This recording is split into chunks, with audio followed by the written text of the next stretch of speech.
पाटिल मुस्कुरा इतनी देर से रहे हैं अतुल अतुल लोंडे पाटिल, पता नहीं वो शायद साला इसे कंट्रोल कर रहे हैं कि अतुल भाई इतनी खुशी की क्या बात है बताइए। क्या ऐसा 3-4 से आप उपचुनाव जीत गए तो इसमें क्या है बड़ी बात? नहीं, मैं सोच रहा था कि अगर 7 में से 5 या 6 सीट बीजेपी जीत जाती तो मोदी जी का डंका बजता। मोदी है तो मुमकिन है का डंका बजता। G27 के बाहर बड़े बड़े पोस्टर लगते और 2024 जीत रहे हैं इसका नैरेटिव सेट हो जाता कि ये उपचुनाव ने बता दिया है। ये भी बता दिया जाता कि 7-7 सीटें अलग अलग राज्यों में, दक्षिण के राज्य में हुई है, उत्तर में हुई है, उत्तर पूर्व में हुई है, सब जगह के सैंपल आ गए हैं और सारे जो विश्लेषक है, बीजेपी परस्त विश्लेषक जो है, वो सारे बोलते कि इतना बड़ा सैंपल आया है तो फिर तो 2024 तो आ ही गया है। लेकिन सच्चाई तो ये भी है ना, 2019 में इतना बड़ा सत्यपाल जी ने आरोप किया था कि 24 में 40 जवानों के लाशों पे चुनाव लड़ा गया और उसके ऊपर वोट मांगे गए। ये तो सत्यपाल मलिक जी ने कहा है। तो उसमें भी उनकी 61 सीटें हो ही गई थी, 61-62 सीटें यूपी में 71 से। तो एक बात तय है कि 65% के खिलाफ 35%, ये बात तो तय हो गई है आज कि 65% वाले इकट्ठा आ जाए तो 35% का चलेगा नहीं। दूसरी बात, हर कोई था, ये बात तो हुई नहीं कि केरल में सिर्फ 1200 वोट मिले। 1200 वोट मिले ना, वहां क्या क्या किया है सबको पता है। तो बात यह है कि ये जो कर्नाटक के बाद ये जो चुनाव हुए हैं, इसका नैरेटिव ये है कि बेताशा बेरोजगारी, अभी मनोज काका बात कर रहे थे कि हम अग्निवीर हटा देंगे। हटाना ही पड़ेगा, वो सारे हिंदू लोग हैं। सारे बेरोजगार 100 में से 98 तो हिंदू बेरोजगार है। सारी हमारी महिलाएं, सारंगी दीदी से लेकर जो महंगाई से परेशान है, वो सारी महिलाएं हिंदू ही है। तो इनके गलत नीतियों का जो भी मार पड़ा है वो हिंदुओं पे ज्यादा पड़ा है, 98% हिंदुओं पे पड़ा है। नौकरियां उनकी गई है, अग्निवीर वो बने हैं। यहाँ पिताजी की नौकरी गई नहीं है, बेटे की शादी के लिए कार्ड छपने लगे यूपी में कि रेगुलर सैनिक हूं मैं, अग्निवीर नहीं हूं। ऐसे कई कार्ड जो है वो सोशल मीडिया में घूम रहे हैं।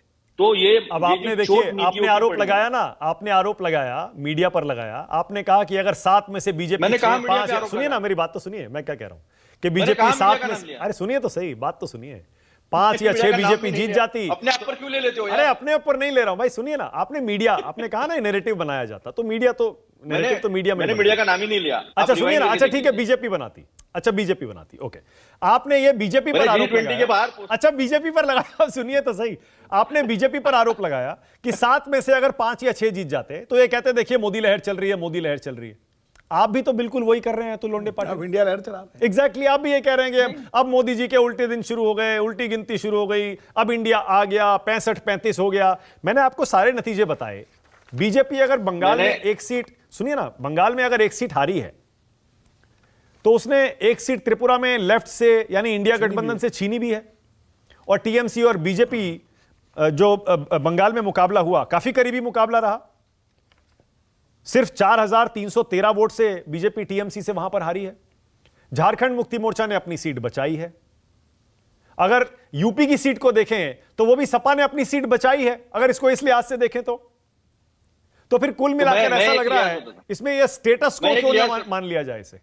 मैंने अगर नैरेटिव सेट करना होता तो मैं ये कहता कि 156 लोकसभा क्षेत्र के खिलाफ 7 लोकसभा क्षेत्र, त्रिपुरा और उत्तराखंड, 2 स्टेट का अगर नैरेटिव सेट करना होता मुझे, तो मुझे भी आंकड़ों का खेल आता है। हाँ। लेकिन मैंने वैसा नहीं किया। हाँ। एक बात है मानक जी कि जिस तरह से इस देश में सारे मुद्दों को छुपाकर एक व्यक्ति को प्रेसिडेंशियल टाइप ऑफ डिक्टेटोरियल नाम के लिए डेमोक्रेसी सेट करने का जो कोशिश है, उस पर हम जब भी उंगली उठाते हैं तो बात अलग हो जाती। मैंने कतई नहीं कहा, मैंने कहा ये बात तो फिर हम ऐसा भी कह सकते हैं ना कि 65% के खिलाफ 35% का नैरेटिव सेट है। हाँ। कि हम लोग साथ में लड़ेंगे तो हम लोग जीतेंगे, तो हम साथ में लड़ने के लिए इकट्ठा तो आए। क्या संदेश है फिर बताइए, क्या संदेश है आपके हिसाब से? संदेश तो यही है ना कि इंडिया इकट्ठा है और जीत रहा है। बात तो वही हो गई ना। अपराजिता सारंगी, अतुल लोंडे पाटिल और मनोज सिंह काका दोनों कह रहे हैं कि अब इंडिया एक हो गया, अब आप बोरिया बिस्तरा बांध लीजिए।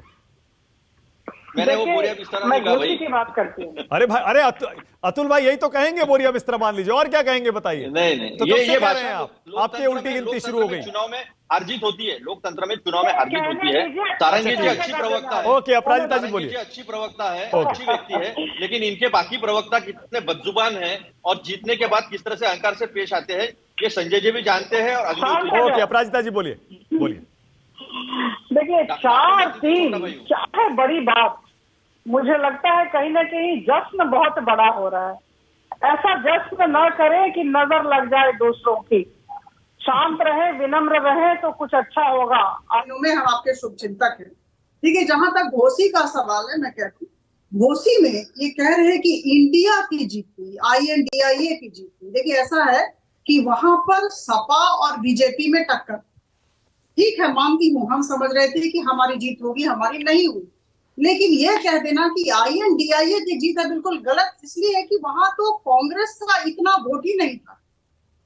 उन्होंने समर्थन किया, मानती हूँ, लेकिन कांग्रेस का ऐसा होता कि सारे कांग्रेस के वोट वहां चले जाते तो लगता INDIA की जीत हुई है। तो जरा सा मुझे लगता है कि जमीन पर उतर कर बातों को समझने की भी जरूरत है।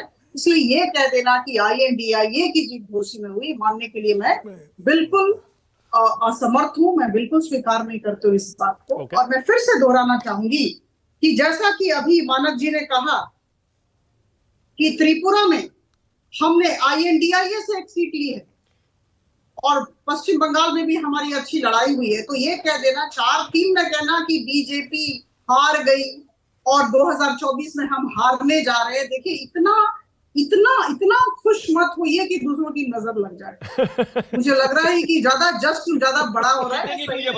विनम्र रहिए, अच्छा ये बताइए क्या पूछ रहे हैं अतुल भाई, दोबारा पूछिए। मैंने ये पूछा, डॉलर को 83 रुपए तक ले गए इसलिए जीतेंगे, या पेट्रोल पे टैक्स लगाया 100 रुपए के ऊपर, क्या इसलिए जीतेंगे, या फिर GST आटे से लेकर घी पर सबको लगाया इसलिए जीतेंगे, या फिर रेगुलर नौकरी को छोड़ के अग्निवीर बनाया इसलिए जीतेंगे, या फिर ओके, अब जवाब सुनिए, अपराजिता जी बोलिए। 13.5 करोड़ लोगों को अत्यधिक दारिद्र्य से हमने ऊपर उठाया है, इसलिए हमें खुश होना चाहिए, भारतीय जनता पार्टी को और आप सबको खुश होना चाहिए।